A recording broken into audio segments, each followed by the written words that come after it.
Welcome back to the channel. My name is Tuomo, and on this video I want to share with you 5 tips for debugging. These are some of the things that I have learned over the years that have made me better at debugging. Before we get started, if you are not already, please consider subscribing to the channel, it really helps out.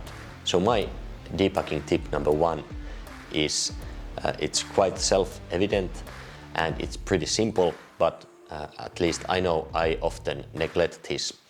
And the tip is to always read the error message. As I said, I neglect this thing so often. When I see the error, I think, oh, I know that's the problem, and I jump right into the code and try to fix it without actually reading the whole error message or what the error message is saying. And by reading the error message, you often get valuable information and actually get the actual reason why your code is failing. So always read the error message before you start to jump around and try to fix the problem. One other thing you should always do if you're having problems fixing a bug is to Google the exact error message. This often gives you the answer you are looking for right away because other people have already stumbled upon that error. Tip number 2 is it's more of a web developer related thing, or if you are programming for the browsers, because the tip number 2 is to use hard refresh.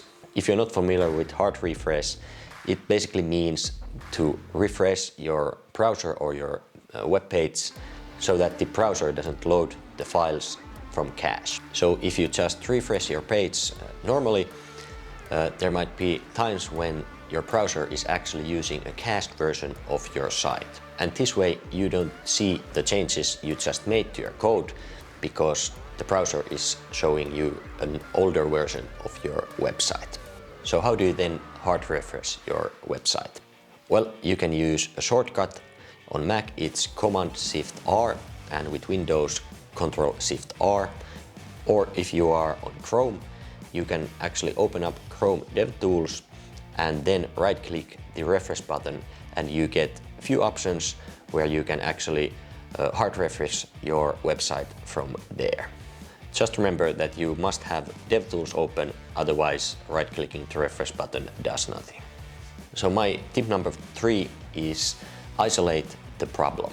And this is very important because if you can't isolate the problem, you don't know what you need to fix. And one part of isolating the problem is to be able to reproduce it. So if you have a bug, you must be able to reproduce it. And this way you can actually start drilling down and solving what the actual root cause of the problem is. So what can you do to isolate the problem? There are a few things that help you do this, and one of them is using breakpoints. I know, at least I am sometimes kind of too lazy to use breakpoints, but when I do use breakpoints, it really helps out on understanding the code and understanding the flow of the code, so I can actually isolate the problem and figure out what's wrong with it. And if you're using JavaScript, one great way is to use the debugger statement. So you just add a debugger statement in your code, and when your code reaches the debugger statement, it will actually stop the execution as if on that line there is a breakpoint. And then you can inspect all the variables that are available at that time in that portion of the code. And then of course there is console log statements that I think most of the developers use. I know I use them all the time, even though I probably should use breakpoints more or something else.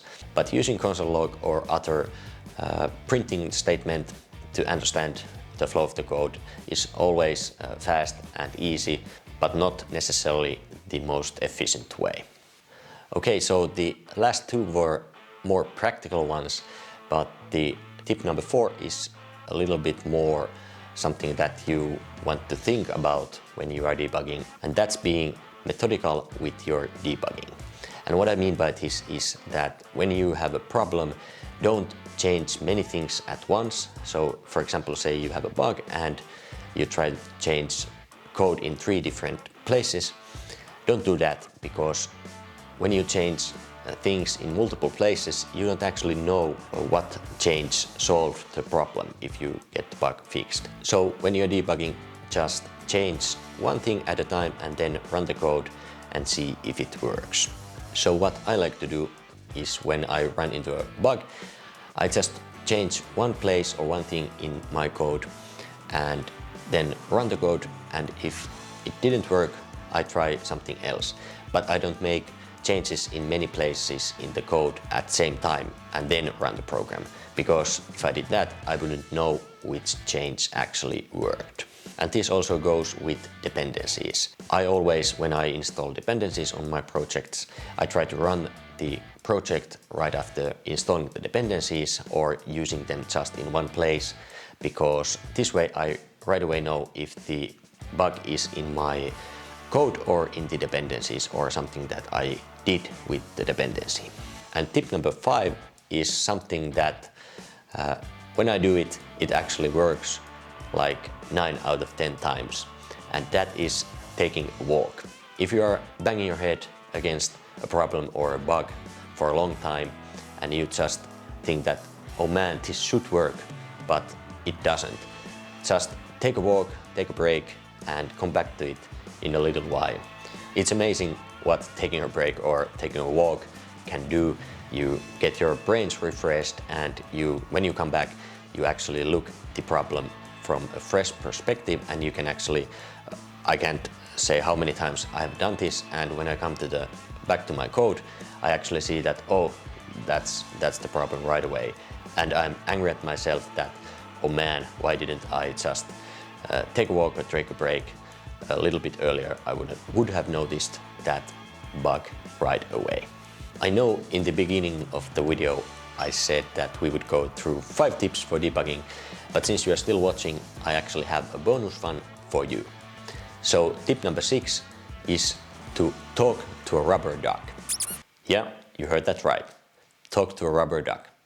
This is actually one of my favorite and most used debugging techniques. And if you want to learn more about it, do check out this video over here where I explain everything about it.